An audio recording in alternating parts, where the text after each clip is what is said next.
Bayangin bro, lu lagi duduk santai scrolling di TikTok, ngeliatin video yang satu lebih konyol dari yang lain. Mulai dari joget-joget receh, challenge bodoh, sampai prank yang bikin lu mikir, ini manusia apa monyet ya? Tapi, ini bukan cuma soal hiburan. TikTok, platform yang katanya buat seru-seruan itu ternyata udah jadi sarang monyet paling rapi dan licik di dunia digital kita. Kita semua kayak monyet-monyet di kandang kaca, dikasih pisang manis dan lampu warna-warni. Tapi sebenarnya kita dijebak buat ngelakuin hal-hal yang bikin kita lupa diri. Kita tertawa, kita histeris, kita like, share, komen, semua kayak sebuah ritual tanpa sadar. Tapi, siapa yang nyuruh kita buat gitu? Dan kenapa kita nggak pernah stop? Lu pasti mikir, itu cuman hiburan doang, santai aja. Tapi tunggu dulu. Di balik layar yang cerah itu, ada sesuatu yang lebih gelap, lebih dalam, dan lebih licik dari yang lu bayangin. Ini bukan sekadar soal monyet yang joget di layar ponsel, tapi soal gimana otak kita dipermainkan, emosi kita dijajah, dan waktu kita dicuri. 1 detik demi 1 detik.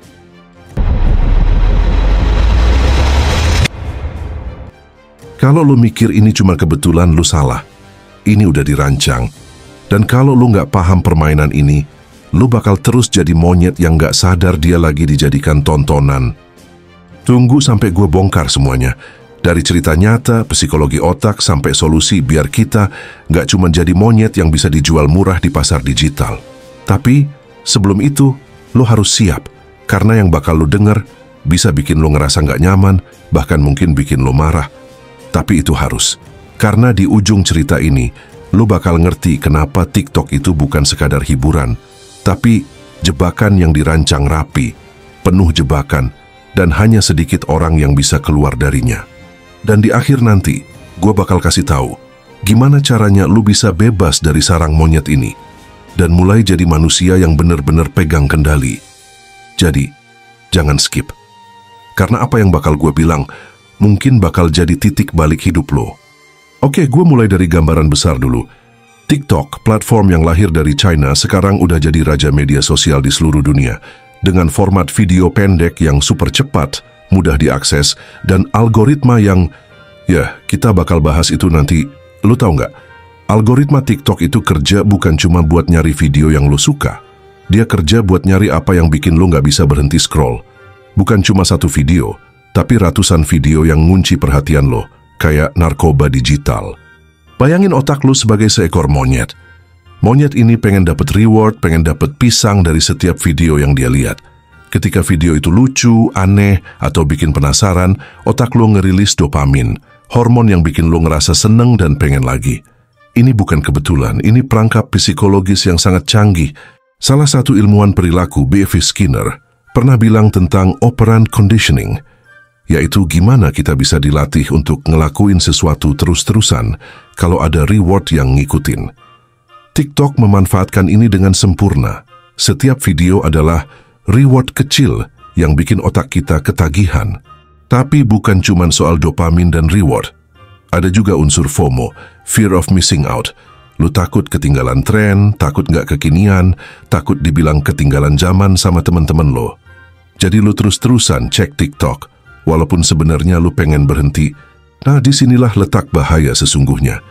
Kita semua dipaksa jadi monyet yang terus-terusan gerak di dalam kandang digital itu. Lu mungkin mikir, ya udahlah, gua kan cuman hiburan, nggak ganggu kehidupan gua. Tapi yang nggak lu sadar, waktu lu yang paling berharga itu sedang diambil sedikit demi sedikit. Lebih parahnya, TikTok itu bukan cuma sarang monyet buat hiburan, tapi juga ladang subur buat kebodohan kolektif. Kita lihat, tren konyol yang gak masuk akal, challenge berbahaya yang bikin orang sidera, sampai penyebaran hoax dan berita palsu yang gampang banget nyebar. Semua itu tumbuh subur karena kita sebagai penonton dan pelaku gak sadar sedang jadi bagian dari permainan besar. Gue pernah ngobrol sama temen yang kerja di dunia digital marketing. Dia cerita, di TikTok engagement adalah raja. Kalau lo bisa bikin konten yang bikin orang gak bisa berhenti scroll, lo menang. Dan algoritma itu bikin video yang membuat kecanduan makin sering muncul. Dan video yang bikin lo mikir kritis makin jarang. Ini bukan cuma teori konspirasi, bro. Ini fakta yang terjadi. Media sosial, khususnya TikTok, mendesain sistemnya untuk mempertahankan perhatian lo, bukan untuk bikin lo lebih pintar atau bahagia. Bahkan, semakin lo banyak waktu di sana, semakin besar kemungkinan lo makin stres, cemas, dan terjebak dalam ilusi kebahagiaan semu. Gua pernah nonton dokumenter tentang kecanduan media sosial. Salah satu ahli psikologi bilang, media sosial itu seperti peluru, tapi otak kita adalah target yang empuk. Kita tanpa sadar ditembak bertubi-tubi dengan video-video singkat yang bikin otak kita meledak. Tapi nggak dalam arti positif. Lu pernah ngerasa capek tapi tetap scroll. Pernah ngerasa jenuh tapi nggak bisa stop. Itulah tanda otak lu lagi diperlakukan seperti monyet di kandang. Tapi ada satu hal yang bikin gua makin ngeri. Banyak dari kita yang udah tahu ini jebakan tapi nggak berani keluar. Kenapa? Karena keluar berarti harus berhadapan sama rasa takut, bosan, dan kesepian. Dan itu lebih menyeramkan daripada terus-terusan jadi monyet digital. Sekarang gua pengen lo mulai mikir serius. Kenapa kita begitu gampang jadi monyet di sarang TikTok? Jawabannya ada di otak kita yang memang dirancang untuk cari kesenangan instan dan hindari rasa sakit. Problemnya, TikTok tahu banget kelemahan itu dan dia eksploitasi tanpa ampun. Psikolog Daniel Kahneman, pemenang Nobel Ekonomi, pernah bilang, otak manusia terbagi jadi dua sistem. Sistem satu yang cepat, intuitif, dan emosional. Dan sistem dua yang lambat, logis, dan deliberatif. TikTok main di sistem satu lo, bikin lo bereaksi cepat tanpa pikir panjang, ngabisin waktu tanpa sadar. Solusinya, lo harus belajar ngaktifin sistem dua, mulai dengan sadar dan disiplin. Buat batas waktu penggunaan media sosial, dan lebih penting lagi, isi waktu luang lo dengan aktivitas yang benar-benar punya makna. Baca buku, olahraga, ngobrol dengan orang nyata, belajar skill baru. Sadarilah, hidup lo terlalu berharga untuk dikorbankan buat jadi monyet digital. Lo lebih dari sekadar algoritma dan data statistik. Lo manusia dengan potensi besar, dan jangan lupa, kebebasan itu nggak datang dari teknologi, tapi dari kontrol diri. Mafia besar pun ngerti hal ini. Mereka nggak cuma fokus pada kekerasan atau intimidasi, tapi juga kendali pikiran dan emosi lawan. Sama kayak kita harus ngelakuin itu ke diri sendiri. Ngelawan kebiasaan buruk, menguasai diri dan bangun pola pikir yang kuat. Refleksi terakhir. Kalau lu terus-terusan jadi monyet di sarang TikTok, lu bakal kehilangan waktu, potensi, dan akhirnya rasa hormat pada diri sendiri. Tapi kalau lu berani keluar, itu bukan cuma soal berhenti scroll, tapi mulai jadi manusia yang pegang kendali atas hidupnya sendiri.